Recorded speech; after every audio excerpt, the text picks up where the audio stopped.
সয়াবিনের একঘেয়ে রেসিপি ছেড়ে সয়াবিনটাকে একবার এইভাবে বানিয়ে দেখুন, খেতে স্বাদ হবে দুর্দান্ত। যে কোনো মাছ বা মাংসের স্বাদকেও হার মানাবে। আর আজকের এই সয়াবিনের রেসিপিটা তৈরি করার জন্য আমি এখানে প্রথমেই একটা প্যানের মধ্যে দিয়ে দিচ্ছি পরিমাণ মতো পানি। এরপর আমি এখানে দিয়ে দিচ্ছি স্বাদ মতো লবণ। এখন লবণ আর পানিটাকে ভালো করে মিশিয়ে নিয়ে আমি এর মধ্যে সয়াবিন দিয়ে দিচ্ছি।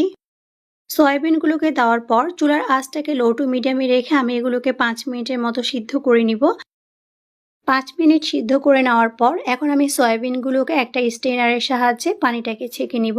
সয়াবিনগুলোর পানিটাকে ছেঁকে নিয়ে আমি এগুলোকে নর্মাল পানি দিয়ে ধুয়ে নিয়েছি। আর এখন এই পানিটাকে আমি হাত দিয়ে চেপে চেপে বের করে নিচ্ছি।